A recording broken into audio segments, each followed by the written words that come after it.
They had this scandal where it was not only backing track, and they played a lot of shows with that. And then I think singers do not sing. Afghanistan or also in Mali, which is in the north of Mali, really dangerous. And they were attacked with bombs and stuff like that. But in the camps, it is totally safe. Hello and welcome to Cupchairs in the Chair. Today we're visiting with a band called Rekkorder. We have Merle and Bernd here with us, and we're going to learn about the band and what they're up to, and really dive into their music. So welcome, Bernd and Merle. If you can talk a little bit about Rekkorder, what is the band? Where are you located? And what are you up to? Hi there, hi Wiley, and hello to the whole audience. Hello. Okay, yeah, we are located in Hamburg, which is the north of Germany in Europe, and yeah. Home, the Beatles toured there a lot in music history. Yeah. Let's see. Yeah, they originally from Liverpool in Great Britain, but lived here for quite a few years, became famous here in Hamburg. So there are still a few clubs in the red light district called St. Pauli in Hamburg, where are still a few clubs which are still open today. Oh, wow. Wow, Right. that's great. And that's really history. How long has the Rekkorder been together and been performing? The band was founded back in 2015, but I'm the only member left. So there are some changes, and hopefully now we have a stable people now. That's great. One of my first bands from college was a 5-member band, and from the beginning to the end, only the guitarist stayed the same through the entire life of the band. Well, great. The music is very impressive. It's very heavy, very driving. Can you talk a little bit about your influences and what helps you create the sound that you have? Awesome. I think you know more about that because I joined the band last year actually. So I have different influences, like probably most musicians. Maybe my first rock band that was really influenced by was AC/DC. I really loved them when I was a kid. And then for a long time, I was really in other genres and came back to rock music with Nirvana and all the grunge stuff. And not the 80s rock wasn't mine. And then all the bands mostly from the States, like Limp Bizkit, Pearl Jam, and Linkin Park, and stuff like that. New Model, Rage Against the Machine also. Bands which had kind of heaviness or not too heavy, and have also this groovy feeling, which I really like. Yeah. Yeah. That's I kind of heard that. I never like to tell a band what I think they sound like, but Yeah. a lot of 90s metal and hard rock. Riff-oriented. Yeah. Yeah. Yeah. That's fantastic. And then what about how the band presents itself? Would you say that Rekkorder is more of a studio recording, put out albums band, or do you play live more? Does one fuel the other, or do you put out an album and then play live, and then album and live? That's a good question. We released 2 albums, and now actually we are releasing singles because physically an album is no longer needed, to be honest. Though, of course, as a band, you just release an album. But right now we are releasing a single maybe every 3 weeks now, which is our plan for this year. And if we have enough songs together, we will bundle it for an album. But I think today it's more important to be present in the internet and social media and stuff. And I think the releasing constantly singles can help this new system, especially if you want to promote yourself. Mhm. That's what we thought about how to do it. May is wrong, but we will give it a try. It's very entertaining to me, or interesting that rock and roll, I feel like, started with 45 vinyl albums where you had the single on one side and the B side, and that was kind of the popular thing in the 50s and maybe early 60s, and then the 70s was album rock. And so we got into albums for maybe 30 years, 40 years, and now it's back to the single. Mm. People want to hear your song right now, and they want to know what song is next. And Well, then if you release it as an album, great. Maybe yes, maybe no. no, no. Well, great. What about your live performance? Do you play primarily in Hamburg, or do you tour regionally? We tour all around Germany. We also had gigs in different countries. For example, we did some tour support before Corona for the German army, for the German forces in countries like Mali in Western Africa and in Jordan. There's a big air base also from the States in Al Azraq, which is near the Syrian border. And we went twice to Afghanistan, to Kabul and Mazar Sharif. That was before Merle joined the band. And that was really interesting to play for all the troops, for the people. And that was really an advantage, big thing for us. Wow. At any point, did you find yourself in any amount of danger? Were you near any sort of No, things? it wasn't dangerous at all. You're totally safe. And as far as I know, German camps were never attacked. Of course, if they're going out of the camp in Afghanistan or also in Mali, which is in the north of Mali, really dangerous, and they were attacked with bombs and stuff like that. But in the camps, it is totally safe. I was checking out the band's Instagram, and you have really strong live clips on your Instagram. The videos have fantastic sound. The light production, the camera work, it looks just completely professional. Do you have one or more videographers following you to shows, or is that from one or two different shows, or how do you go about recording your live work? We do have for some years we do have a guy, John, who was with us all the shows and who produces the things afterwards. And before that, we had other professional videographers that follow us on tour or gigs, which really helps. Sometimes for social media, I also am a little bit familiar with some programs to help to cut it together, to edit the video stuff. But what you see on YouTube is mostly made by the professionals that help us. So the band is not only the band member that you can see on stage, but it's also other people like our mixing engineer or the camera guy and all that stuff, which is really important today to have all this infrastructure around the core of the band. It's invaluable to have a good team. Yep. You need to trust your merchandise person.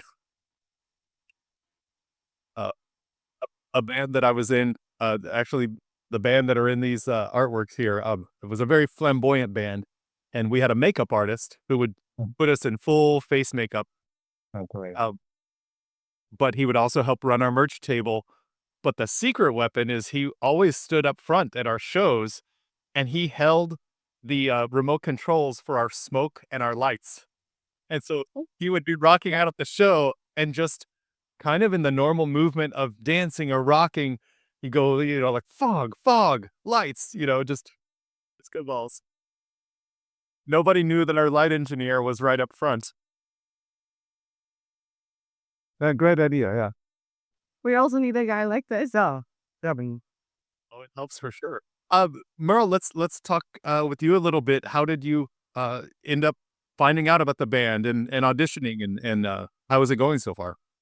I actually found them on Facebook, and I moved to Hamburg like 2 years ago, and I was already in a band before that, before I came to Hamburg, and I always have to be in a band because if I'm not, something's definitely missing.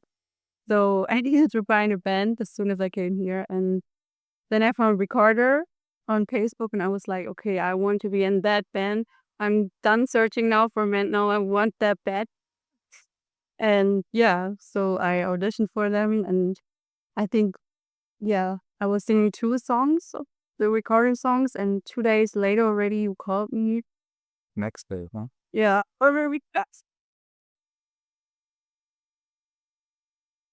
Well, yeah, I remember after the rehearsal, she when she went home, she asked me, "Are there many other people who were checking out now?" I don't think I've heard any band story where it's we auditioned them and they weren't very good, and then a week later they joined the band. It helps to have a chemistry and to just know, no, that's the right person. That's fantastic. What's the group working on right now? Are you actively recording right now? Yeah, definitely. We are, trying to bring out a new song every 3 weeks, which is working really good so far. And right now, our new upcoming single is called Dark Pattern. And that's actually about like, drug abuse and stuff like that. And kind of also about addictions and depression. So it's a really, yeah, deep Wow, that's powerful. record. Yeah, Yeah, and the song really meaningful song. it is, and a little bit more complex, maybe a little bit more than the first release on the road or like Scars. And yeah, but we don't want to make the copy of what we already did. So it's everything is something has to be changed, and you have to invite yourself as an artist again and again, not to copy yourself. But I think it's still the Rekkorder song, and of course we love it. Yeah, and yeah, It is with a, I'm sure, many of our favorite bands, you read interviews with them and they make the album that gets them known. And then every album after that, it's either, we've gotten a little heavier, or we've gotten a little lighter or a little funkier. I mean, you have to move a little bit, but then stay within whatever the definition is of your band. Like, don't start playing swing music. but maybe that's one of the challenges. Like you don't want to copy yourself, but on the other side, you need to find yourself. You just have to define your style somehow. It happens to be like AC/DC. I think Angus Young once said, if you can't recognize after 5 seconds that's an AC/DC song, that it isn't an AC/DC song. So maybe we are a little bit brighter concerning our style. But when I think back to the second album, maybe we'll go more. Maybe there's only more heavy songs, melancholic, dark.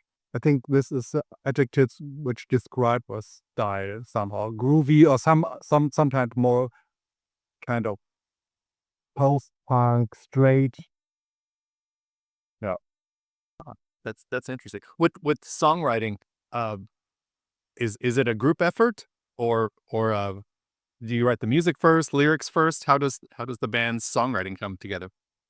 And definitely the next release, Dark Pattern, which will be released on 21st, is more kind of a group thing, which was especially heavily influenced by our current drummer Nico. But most of the songs are more that I just work in my studio on kind of instrumentals, and then I give it to the singer, Nauki Merle, and when she comes up with some fake lyrics, melody, sometimes we work on this together, and then we rehearse it, try again, do some recordings here, and then time by time we get the final vocals. And what we then do is then we rehearse it in the rehearsal room to get kind of a live feeling, because that sometimes changes the song. Sometimes you think, well, this part is too long, it's too short, or we have to make it faster, or to be slower, something like that. So we have best of both worlds. You have the studio stuff where you can just arrange it, do tricky things, and then also we want our songs to function live, so that the audience can freak out, have fun, and things like that. And so we have to rehearse it in our rehearsal room. That's how we work on songs. Yeah. Have you ever done that? You write, maybe you play a little bit in front of a live audience, but then you decide, all right, the song is done. This is the song. And then after you play it, you still don't like a section. Like, oh no, the bridge needs to change up. Do you find yourself going back? Yeah, I remember the second release, we already played this song on some shows, and then Merle came up and said, No, sorry. I really don't like the vocals totally. I have to change it totally. Then she changed most parts of the vocals after we already played the song, but didn't release it. That's fun. As a music fan, I love that sort of thing. Yeah. And we are free to do it. So why not? Yeah. No, there aren't any rules to what we do, right? There's also our house. So we have second floor here. And With neighbors below? no, Okay. it's already our flat below, where my wife works. I was going. We don't. It's a small studio on a recording studio for vocals and mixing and stuff like that. We do not record drums over here. Uh, I was going to ask. I once recorded with one of my bands, and we were in an apartment complex. And apartments have very thin walls, not good insulation. And so it came time to do the drums. And so we just filled their closet with mattresses. We put mattresses on the floor and everything up on the wall, and then set up the drum set on top of the mattresses. So as I'm drumming, there's a little bounce. But we didn't get any noise complaints. So Did it work for you as a drummer? it was different, but it worked. It worked. Yeah. Okay. Very good. So right now the band is you have 4 members. Right. Yeah. One of the videos I was watching, I didn't see the bassist for a little while, and I thought, are they a 3-piece with backing tracks for the bass? But I think I just did not see the bassist. No, you're right. We have for the last gig and the logo here in Hamburg, we played. We had to play without our bass player because he had a heavy accident last year, and they're in the rehab now. Okay. Yeah. So how did you do that? Did you just play the bass tracks, through backing tracks, or Right. We have also backing tracks, and so we had to just unmute the bass track. So it's not optimal, of course. It's always much more fun playing with our bass player. Just he's a really cool guy, one of our best friends. But what can we do? We don't want to cancel the show, so bass might be the best instrument to do that with, just because it's kind of in the background, and I think most music fans don't lock into the bass guitar. It's just it helps build the foundation. you want to do the singer or even with the drums. The drummer. No, maybe guitar. The guitars would be okay-ish somehow. Keyboards, easy.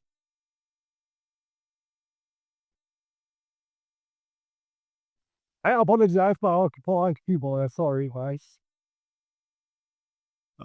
It would be hilarious to see a band with no singer, but the clear vocal tracks just coming out. Where are you guys from? Maybe you remember this in the 80s or 90s, Milli Vanilli. Oh yeah. They had this scandal where it was not only backing track, it was full Singer. Yeah, it was full playback, and they played a lot of shows with that. And then I think somewhere in the States, in Miami, or can't remember exactly, there was a problem with the backing tracks, and so everybody recognized, oh fuck, it's totally full playback. But the singers do not sing. I just forgot that they originated in Germany, right? Yeah, by a very famous producer called Frank. Yeah, yeah. I think he passed away last year, and he lived in the States. Okay. Yep. No, I am definitely of the age that I bought the Milli Vanilli album when it came out. I liked them, and I was not bothered that it was lip syncing. It was still good music. But yeah, it's funny. They had the problem of they got famous too quickly. Like, oh no, Yeah, maybe. we didn't think it was going to work, but it worked. Well, great. So you guys, I mean, you're recording a song every 3 weeks. That's already very ambitious. How often are you playing shows right now while you're doing the recordings? Well, due to the problem with our bass player, we have to reduce it a little bit. In the end, I think we will play around maybe 12 shows this year. And hopefully next year we can do a little bigger tour. Germany, kind of surrounding countries here like Austria, Switzerland, France, or Eastern Europe is also very interesting for us. I don't know if the opportunity, if it's something that you follow. Has Rekkorder done like opening slots for touring bands coming through, or are you more of a club band where you're maybe higher on the bill? We did this already for not very known band, but which are a little more famous like us. And we are also open for things, but the thing is, often you have to pay for it. And the more famous the band gets, the more expensive it gets. And yeah, really have to think about twice, because if you spend maybe 10,000 euro for a tour or something, you really have to think about is this worth it? And it can, but if you're only the opener band, and you have maybe to start when the doors are open and nobody sees you, then maybe it's a waste of money. But it can be a good thing. So Yeah. I'm big into listening to other artist interviews, and uh, I've listened in a number of interviews of bands that opened for Kiss, like throughout the 80s and 90s. Pretty popular bands opening for Kiss. You think it's one of the greatest, slots ever, getting paid maybe $500 a night, which blows my mind. Like, there's a sold out stadium and they've made $1 million and they give the opening band $500.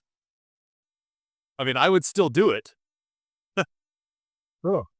but I think Paramore opened for Taylor Swift, right? Yeah. In Germany, I think.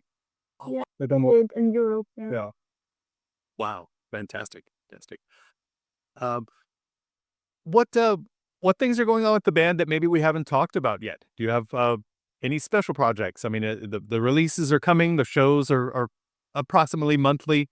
Um, We're also like planning a lot of music videos. It's so we want to make like music video to every of our songs. And yeah, we're actually waiting for the bassist. He feels better, but he's in rehab and he's doing really good. We also already shot some non-band scenes for the song Dark Pattern, which will be released next. And yeah, waiting for a bass player. We have some crazy ideas in our minds, which we want to execute, to shoot with our videograph. And we are also doing is we met another guy who he is now just creating some background visuals for our shows. So what we plan is, but maybe that's for next year, that we do work with LED screens behind the drummer, where we have kind of cool visuals that are in sync with the drums or the rhythmic stuff, which with this vocals which is going on. I saw some bands already, and I was really impressed by that. For example, 1.5 years ago, I saw the Architects here in Hamburg. You know the band? And they had a really cool guy who made some really cool background visuals, I think with some game engine. And I was really impressed by it. It's a big screen, and it was so in sync with the drums, which really fits well with this style of music, with this metalcore stuff. And it was really impressive to get this audio and this optical visual stuff together. This is really fantastic. And I said, okay, I also want some kind of stuff like for Rekkorder. And then I started searching for someone who's able to do it. And this year, well, last year, we just find a guy who worked for a company who would just exactly are working on stuff like that. And yeah, he's a really cool guy, and just created the first visual for one song, and now it's working on the next. And I think this will take some time, so we need it for every song. But yeah, that's one of our big plans for a long time. No, that's very, Very interesting. I think for people watching this interview who are not familiar with the band, they're going to be watching for that. So now you have to. And of course, we'd love to go on tour in the States. We were asked a few times, but of course, this has to be planned very carefully. And maybe you have to find another band or stuff. Maybe you have to find an agency or something who can help us with that. But Yeah. This, of course, are future plans, but plans we definitely want to make. Yeah, absolutely. No, the overseas tour it's a great experience, but it's a financial risk. Maybe you have to go to North and South America because our bass player, Gil, he's from South America, from Peru. Oh, wow. That's funny. We had, since the starting of the band, there was a minimum one person from South America in the band. I don't know why, but our first singer was from Colombia. Now we had a bass player from Uruguay. Now bass players from Peru. There's a big scene for rock and metal music in South America. It is intense. When I think of the big metal hard rock bands, there's always a big concert in Brazil. There's always a big one in Mexico City. There's almost I think one of the biggest festivals is in Bogota. Bogota. Can't remember the name. Rock Eye Park. I think it's called Rock Eye Park or something like that. Right. With 500,000 people visiting every year. And I feel like if I'm a big audiophile, like I love record conventions and bootleg recordings and things like that. And for some reason, Santiago, Chile is a great bootlegs come from Santiago. Oh, okay.